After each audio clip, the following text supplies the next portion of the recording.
महाविद्यालयातील राष्ट्रीय सेवा योजना विभागाच्या वतीनं आयोजित जागतिक हृदय दिन, मधुमेह दिन, अनेक वेगवेगळ्या विकारांविषयी आपल्यामध्ये अवेअरनेस निर्माण व्हावा यासाठी आयोजित या कार्यक्रमामध्ये व्यासपीठावर उपस्थित प्रमुख वक्ते डॉक्टर ठावरे सर, NSS समन्वयक doctor Koshidgewar sir, doctor Atnurkar sir, doctor Deshmukh sir आणि तुम्ही सर्व विद्यार्थी बंधूंनो, भगिनींनो, की 21व्या शतकामध्ये आणि 20व्या शतकामधला जर महत्त्वाचा फरक कोणता असेल तर 21व्या शतकामध्ये स्ट्रेसचं, टेन्शनचं प्रमाण खूप वाढीस लागलेलं आहे 20व्या शतकाच्या तुलनेत. का? कारण आम्ही श्रमसंस्कृतीपासून दूर जात आहोत. जसं जसं विज्ञानाचे वेगवेगळे शोध लागत आहेत, वैद्यकीय शोध लागत आहेत, तांत्रिक शोध लागत आहेत, मेडिकलचे टेक्नॉलॉजीचे वेगवेगळे जशा प्रमाणात शोध लागत आहेत त्या प्रमाणात आम्ही श्रमसंस्कृतीपासून दूर जात आहोत. आणि जेवढं श्रमसंस्कृतीपासून आपण दूर जाऊ तेवढं आम्हाला ताण वाढणार. ताण वाढल्यानंतर त्या ताणाचे परिणाम शरीरावर वेगवेगळ्या पद्धतीनं सातत्यानं होत राहणार. त्याच्यापैकीच हा एक आहे मधुमेह, डायबेटीस, शुगर. याचं इत्थंभूत वर्णन, तो शुगर काय आहे, तो विकार काय आहे, त्या विकाराचं उगम कसा होतोय, त्याचे स्वरूप कसं आहे, त्याच्या उपाययोजना काय, प्रतिबंधात्मक उपाययोजना काय, याविषयी अत्यंत अभ्यासपूर्ण अशा प्रकारचं विवेचन ठावरे सरांनी आपल्या मार्गदर्शनातून केलेलं आहे. की ह्याच्यामध्ये ह्या सुरुवातीला सांगितल्याप्रमाणे 21व्या शतकामधलं जे चित्रच वेगळं बदललेलं आहे आणि त्यातल्या त्यात आता म्हणजे अखिल जगामध्ये जागतिक पातळीवर मधुमेहाची राजधानी म्हणून आपला देश पुढे यायला लागलाय. ज्या गोष्टीमध्ये यायला नकोय पुढे त्या गोष्टीमध्ये आम्ही पुढे जात आहोत. ही एक शोकांतिका आहे. जागतिक पातळीवर मधुमेहाचं एक ठिकाण, राजधानीचं ठिकाण मधुमेहाची म्हणून इथे आपला भारत देश पुढे येत आहे. आणि हे चॅलेंज आहे, चॅलेंजिंग टास्क आहे तुमच्या समोरचं, आमच्या समोरचं, सर्व आपल्या पिढीसमोरचं, की डायबिटीस कशा पद्धतीनं ते नियंत्रणात ठेवता येईल, कशा पद्धतीनं त्याला कंट्रोल करता येईल किंवा तो येणार नाही याविषयीची दक्षता आम्ही घेणं गरजेचं आहे. काय झालेलं आहे, सरांनी खूप छान उदाहरण सांगितलं की टेन्शन, 1 कोटीचं नुकसान झालं तरी लगे टेन्शन, आणि 10 रुपयाचं नुकसान झालं तर टेन्शन. हे टेन्शन कशामुळे यायला लागलंय? आपला अटेन्शन स्पॅन कमी झालाय. आता तर विशेषतः त्या मोबाईलमध्ये शॉर्ट रील्स ज्या आहेत 30 सेकंदाच्या, 1 मिनिटाच्या, त्या शॉर्ट रील्समुळं सुद्धा इतकं तुमचा मेंदू हायजॅक झालेला आहे सगळ्यांचा, तुमचाच नाही सगळ्या जनरेशनचा. मॅक्सिमम लोक मॅक्सिमम वेळेस त्या मोबाईलमध्येच डोकं गुंतून आहेत. त्याच्यामुळं आपला जो अटेन्शन स्पॅन आहे तो कमी झाला. टेन्शन वाढीस लागले, छोट्या छोट्या गोष्टीचं टेन्शन वाढीस लागलं आणि हा विकाराला आम्ही बळी पडत आहोत.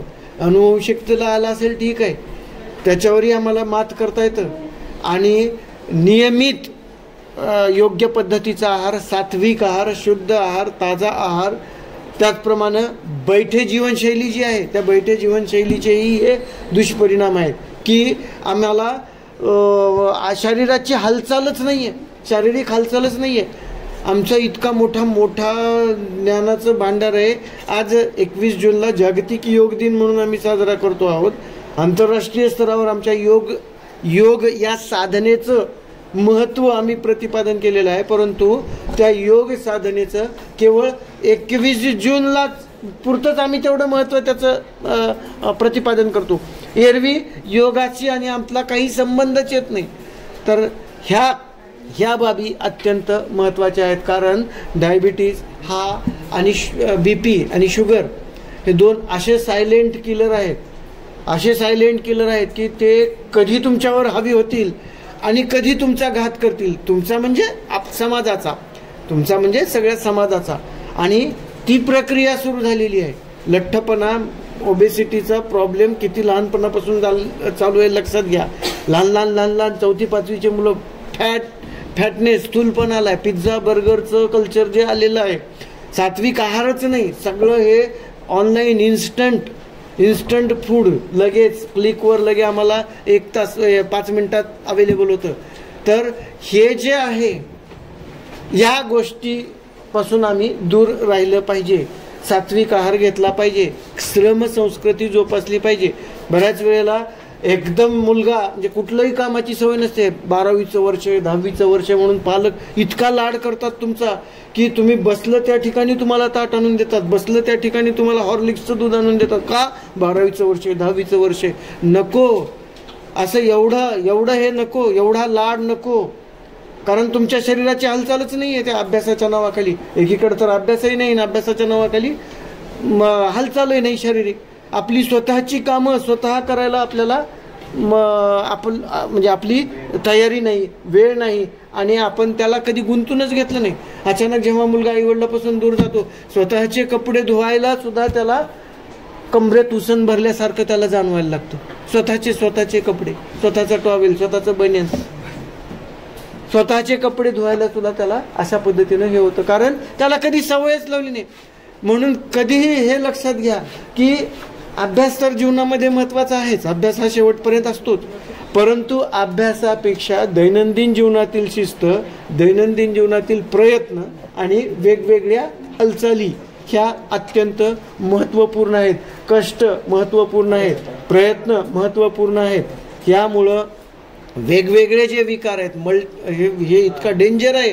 BP असो, शुगर असो, ते सायलेंट किलर ह्याच्यासाठी म्हटलं जातं की तुम्हाला लक्षात येत नाही, आपल्याला लक्षात येत नाही. लक्षात आलं तेव्हा खूप वेळ निघून गेलेला असतो आणि मल्टी ऑर्गन फेल होतात त्याच्यानी. जर शुगर हाय झाली तर मल्टी ऑर्गन, सगळे ऑर्गन ॲट ए टाइम तुमचे फेल होतात आणि मग माणूस त्या ठिकाणीच गतप्राण होतो. ही अशी अवस्था येऊ नये. म्हणजे लगेच टेन्शन घ्यायची गरज नाही. असं असेल का, सरनी लक्षणं सांगितलं, बऱ्याच वेळेला तुमच्यापैकी त्याच्यातलं एखादंही लक्षण असलं तर मग मला डायबिटीस झाला का, याला फोबिया म्हणतात. असा फोबियाही असता कामा नये. लक्षात येतं ना की मला अमुक विकार झाला असेल, अमुक रोग जडला असेल, मला हा त्रास जाणवतोय, हा जो आहे तेही नको. लक्षणं सर्वसामान्य अशा प्रकारची ती असतात. सर्वांना सर्व लक्षणं लागूच होतील असं नसतात. सर्वांना सर्व उपचार म्हणजे आमच्याकडं पद्धत जी रूढ झालेली आहे की पाय दुखायले चला घ्या पेन किलर, पोट दुखायले चला घ्या काहीतरी चूर्ण किंवा काहीतरी हे, सगळं त्या मेडिसिन भोवती आपलं विश्व अगदी बालपणापासून निर्माण झालं आहे. अँटीबायोटिकचा इतका मारा त्या शरीरावर होतो आहे, अँटीबायोटिकचा इतका मारा शरीरावर होतो की ते अँटीबायोटिकला सुद्धा ते जीवाणू जुमानत नाहीत पुन्हा. आणि मग हायर अँटीबायोटिक, त्याच्यापेक्षा पहिल्यापेक्षा हायर, त्याच्यापेक्षा हायर, असा अँटीबायोटिकचा डोस वाढत जातो ज्याचे दुष्परिणाम आमच्या शरीरावर होतात. त्याच्यामुळं शक्यतो मेडिसिनपासून आपण दूर राहायला पाहिजे. त्याच्यासाठी कष्ट करायला पाहिजे, शरीराची हालचाल पाहिजे, प्रत्येक गोष्ट आपल्याला आली पाहिजे. प्रत्येक गोष्ट, स्त्री आणि पुरुष असा भेद नको. मुलांनाही चांगला उत्तम स्वयंपाक करता आला पाहिजे. लक्षात येते? करतात तुम्ही? नाही करत नाहीत. करता आला पाहिजे. सर्वांना सर्व प्रकारची कामं आली पाहिजेत. जर हे आपण शिस्त आपल्या मनाला शरीराला लावून घेतली तरच वेगवेगळ्या विकारापासून अलिप्त राहतो. अन्यथा मेडिसिनचे डोस तुमचं शरीर आणखीन जास्त खिळखिळ करतात, तात्पुरता आराम देऊन. कुठलंही वैद्यकीय उपचार जो आहे, कोणताही वैद्यकीय उपचार हा केवळ परिणामकारकच नाही तर त्याच्याबरोबर साईड इफेक्ट सुद्धा देणारा असतो कुठलीही गोळी मेडिकलची. त्याच्यामुळं शक्यतो त्याच्यापासून दूर राहावं. लक्षात येते? त्याच्यामुळं आपण थोडं कष्टाची सवय लावा. अभ्यास तर कराच, परंतु शरीराला आणि मनाला एक टाइम टेबल, एक शिस्त. साधे 12 सूर्यनमस्कार 10 मिनिट लागतात, पण आयुष्यभर तुम्हाला ते ताजेतवाने ठेवतात. साधं 12 सूर्यनमस्कार दररोज जर घातले तुम्ही तर कुठलाही विकार म्हणजे शक्यतो दूर जाईल. हे खूप सोपं आहे, फक्त सवय त्या पद्धतीची लागणं गरजेचं आहे. त्याच्यामुळं ह्या दिनानिमित्त आपण एवढंच, स्वतः तर आपण अलर्ट राहा. आपले जे पालक, तुमचे जे पालक कदाचित आमच्या एज ग्रुपमधले असतील, कदाचित बऱ्याच जणांच्या काही जणांच्या पालकांना शुगर बीपीचा त्रास असेल, त्यांचीही तुम्ही दक्षता घ्या, प्रिकॉशन्स घ्या आणि तो विकार आपल्यापर्यंत येणार नाही, आपल्या नंतरच्या जनरेशनला होणार नाही याची दक्षता घ्या. सरांनी सांगितल्याप्रमाणे की विकार किंवा रोग झाल्यानंतर उपचार करत बसण्यापेक्षा प्रतिबंधात्मक उपचार prevention is better than cure असं जे म्हटलं जातं त्या पद्धतीनं आपण त्याला प्रत्येक विकाराला म्हणजे आपल्या शरीराला सवय लावून घ्या एवढंच मला सांगायचं आहे. अभ्यासाबरोबर शरीर आणि मन तंदुरुस्त ठेवा एवढंच सांगून मी माझी रजा घेतो. धन्यवाद.